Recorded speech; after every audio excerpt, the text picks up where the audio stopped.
Hey guys, it's Anthony, the MMA and political analyst. I'm going to do an MMA video soon. I just haven't got around to it yet, trust me, but it's coming. But today we're not going to talk about MMA. We're going to talk about culture just one more time.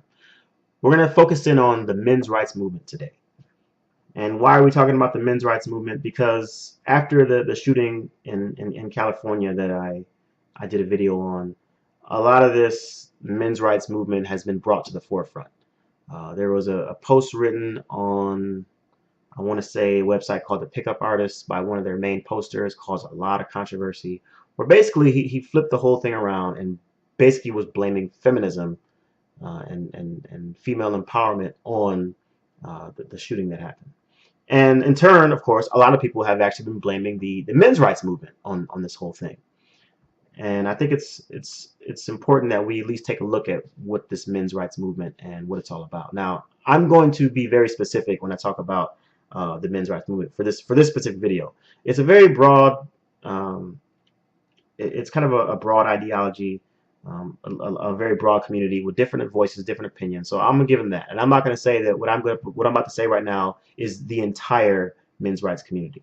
But the one thing that I'm going to talk about is a common thread within the men's rights community, and the idea is this thing called hypergamy. So, what is hypergamy? Well, basically, in a nutshell, like the book definition, basically, is just marrying up. That's all it really means. It just means marrying up. So you're from a lower social class and you marry into a higher social class. That way you can get some type of protection, financial stability, wealth, resources, all these nice things that you wouldn't able to get, that you would not have been able to get on your own. So you just marry into that kind of family. And so back in the day, back in more traditional societies, families would literally offer up their young daughters, their 12, 13, 14, 15-year-old daughters. They would offer them up to a richer, more powerful man, so that that richer, more powerful man can get what he wants, which is a young, like, bride who has birth-giving abilities and all these, sexual things that he wants. And she gets what she wants, and the family gets what they want with money.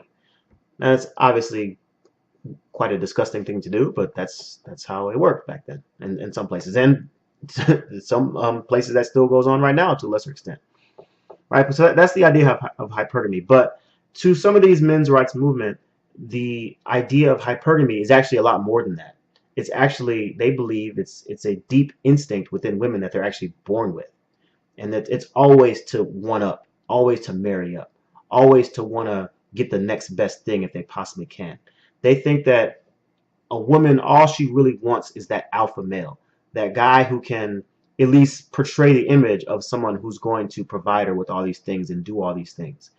Now, as to whether or not he's actually going to do that or not, doesn't matter. It's just, can he show it, right? So let's just say I'm with a woman, right? And when we first met, everything was great. We had a great relationship. Everything was cool. And then we settled down. We got a nice little house. And all of a sudden, I'm not playing that like alpha male role anymore. I'm now just a provider. Yeah, I can be a good father. Yeah, I can take care of the kids, and I can buy us a nice house. But she's done with me now, right? She's got everything that she could possibly want out of me. So now she's looking to one at me and find another alpha male who's better than me, who can do more than what I could ever do for her, right?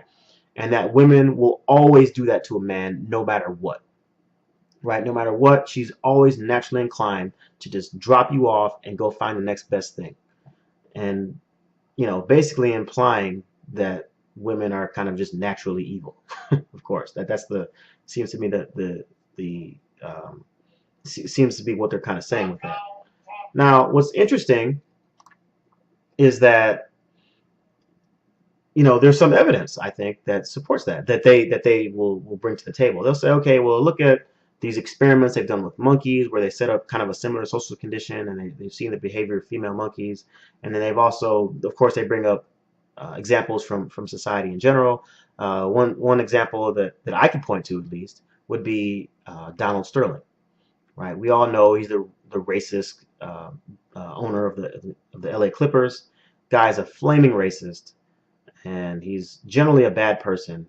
He's married, right? He's got a wife, yet continually he's always seen around town with these young, beautiful women, hanging out with him, shopping, doing all these nice things, despite the fact that they know he's married and he's racist. And interestingly enough, His wife has been with him for a long time, and she has not divorced him, despite the fact that she knows that he's running around town with these young women. And so you wonder, like, man, like, why wouldn't she divorce him, or why these little young women still want to date this guy?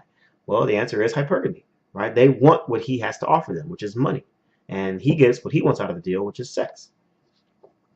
And so that's kind of the prevailing ideology with some of these men's rights movement. Now, if you're going to ask me, do I think does hypergamy exist? And the answer for me is most definitely yes. It exists. Okay, and exists for a lot of people. Okay, I'm sure there's been people who've felt like they've got one-upped by their girlfriend, or you see these women who tend to flock to celebrities and whatnot. So I'm not denying that it exists, but are you going to ask me that is it a natural instinct? And my answer is no. I think it's a learned behavior that some women have gotten based on the conditions that they have today. I mean, we live in a social society. We have rich, we have poor, we have, hungry, we have, well-fed. We have all these different classes of people in the world. And I think some women, think, okay, well, think about it. I can't get a lot of these things on my own for whatever reason. Maybe it's because, as a woman, I just don't have the same opportunities as men do. And that oftentimes is the case. And especially, in historically at least, and even now to some extent, that's the case. And I think people have simply made a decision like, hey, look, well, I have something to offer that some of these men might want, and I can use what I have to offer to get what I want, right? And that may or may not be a terrible thing to do, especially if you're already in some kind of relationship and you leave that person to get with somebody else. Yeah, that's a terrible thing to do, but that doesn't necessarily mean it's a natural instinct. I think that's a kind of a terrible thing to say for a myriad of reasons that I'll get into later. But I definitely don't think that it's natural. I think that's learned behavior based on the society that we've created for ourselves, right? We created a society in which hypergamy can exist, right? Now, what's also more interesting is that the men's rights movement never addresses the flip side of it, though. Like when men cheat, like, men cheat on women all of the time, right? All the time, right? And it literally does have a lot to do with our natural urges. A man, wants to have sex, so they, sometimes they mess around and have sex with somebody outside their relationship and causes lots of problems or whatever. And that seemingly would be like an ideal of male hypergamy, right? Maybe for different reasons. Like they're not necessarily looking to go up in social status, but they're looking for someone who's prettier, hotter, or whatever the case may be, sexier. And it seems that some men will cheat on their girlfriends or their wives or their whatever committed relationship they're in, and it happens all of the damn time, right? So I don't know why that's not addressed, okay, within this men's rights movement. But for whatever reason, they focus all their attention on hypergamy, what they consider to be a inherent female womanly trait. Now here's where it gets a little deep and dark and kind of nasty. Depending on who you're referring to within this men's rights movement, they consider women as just basically soulless creatures, right? They are only in it for hypergamy. That's their whole reason for living, just to secure whatever resources they can from men and just move on to the next one, right? That's just what they do. And there's different aspects to how they want to teach men to deal with that, okay? And one of the deeper, darker ones is basically female suppression. Now, they're not going to come out and say this kind of stuff explicitly. They're not going to do that. Don't get me wrong. Okay, but you see them always turning around their arguments and blaming the feminism movement for everything. Everything that goes wrong. Oh, feminizing, feminism is like their answer to any question that's negative, right? Man, why is it that we have an obesity problem? Feminism. Well, why is it that we have a problem with divorces? Feminism. Why is it that we have a problem with domestic violence? Feminism. Right? Everything is feminism's fault. Okay? And so when you ask them, or I'm sorry, when this is brought up and you try to figure out like, well, why is feminism to blame for everything?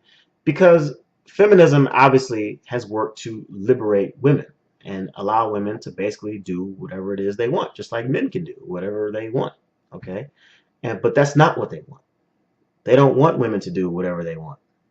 And if you look at some of the Middle Eastern societies, you go to like places like Saudi Arabia, Iran, Afghanistan, Pakistan, places like that in the Middle East and some other societies, the reason why they suppress their women is the exact same reason that we've been talking about, hypergamy.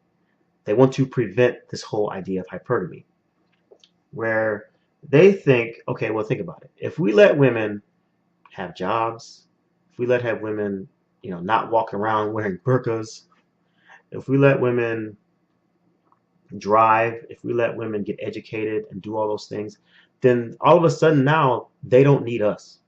They don't need us men, because everything that we could ever provide them, they can get themselves. So if they don't need me, what does that make me? It makes me nothing.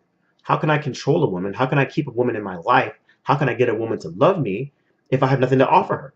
Because she can get it herself. Well, then she's going to run wild then.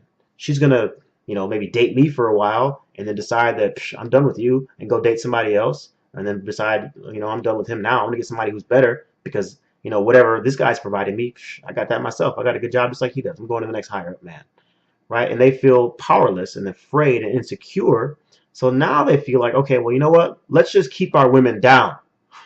Right? Let's just keep these women down and locked up in the house, and they can't go anywhere without a male escort, and they got to wear a burqa, and they got to do all those other crazy things. They can't drive, they can't get educated. Right? That's how they satisfy, or that's how they prevent female hypergamy. That's their plan. And honestly, there's a lot of guys in the like more westernized men's rights movement that kind of like that. Right? They would love to have that kind of society. And they're not going to come right out and say it. They're not. But the reason why they blame feminism is because they see that as why women are so free now, right? If women just weren't so free, well, then we wouldn't have this problem. And they always, and whenever they quote statistics and they go back, they always say, well, look how life was in the 1920s. We didn't have all this divorce rate, until the feminism movement came along. Now all of a sudden the divorce rates have skyrocketed, right?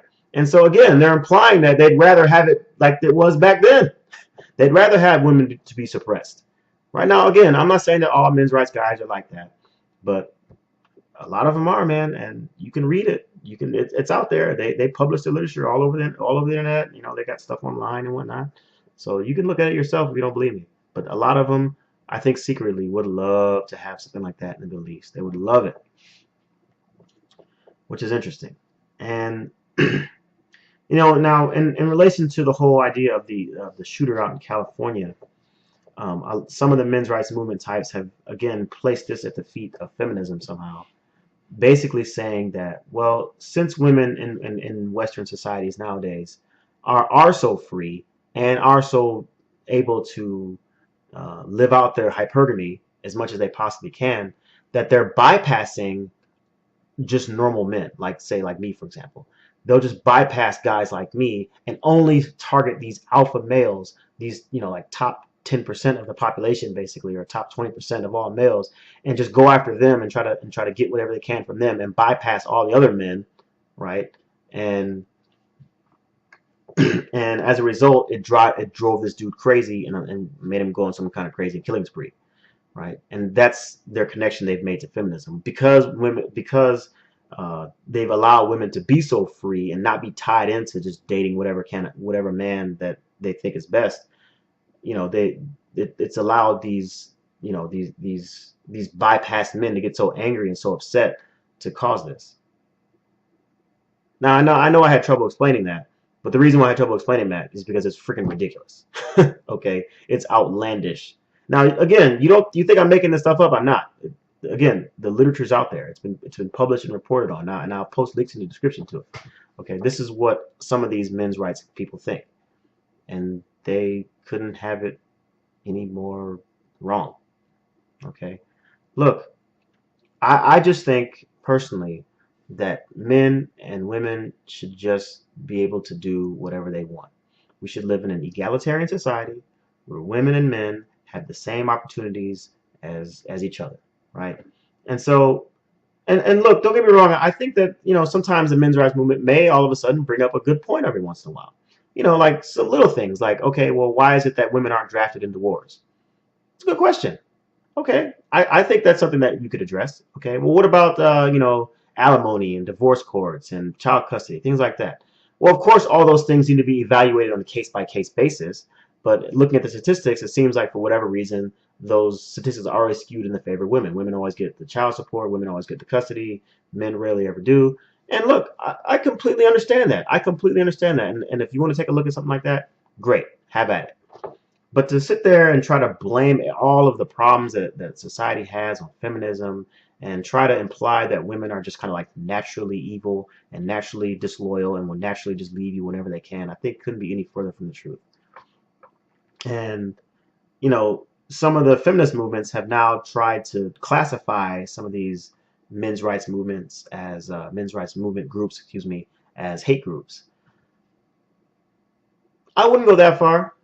I wouldn't, but you know, I can see where they'd want to do that. I can see what the motivation is behind that, because especially if you read the comment sections to some of these articles on men's rights web pages, you read the comment section and you're like, dude, you guys need some help, man. You guys need to go to a doctor, go to a psychologist and get looked at, man, because it seems like your anger toward women is a little too high, right? If you know, just because some men have been you know, insulted or hurt by women in past relationships or whatever, you can't blame all women for that. You can't classify women as just inherently evil because of their natural instincts to be hypergamous. You should just be like, man, that sucked. I was with the wrong person. Let me just go ahead and try to find somebody else, right? Or you know what? Let me not try to find somebody else. Let me just do me, right? Let me just try to be a better person, live a good life, and if I find somebody who's right for me, great. Right? Why don't you just do that? Like, I don't think turning it around and trying to hate on women and trying to prevent women from just being equal people and equally in society, I don't think that's the answer to anything, right? And that, I guess that would be my final message to the men's rights movement as a whole. Look, if you want to talk about improving yourself and becoming a better person, great, and I'll be right there with you, because you know me, I love to work out, I love to read, I love to do research and become a better person, expand my horizons. I'm all about that, man. But I'm not about trying to, you know, secretly suppress other people. That's not what I'm about doing, man. I'm sorry. So I managed to get through this video without swearing, I don't think, at least not any really bad words. And I also managed to not get mad, even though I was about to get mad when we were talking about the Middle East thing, but I managed not to. So I'm proud of myself today. But this video is getting kind of long, so I'll leave you. My name is Anthony, the MMA and political analyst. I'll talk to you.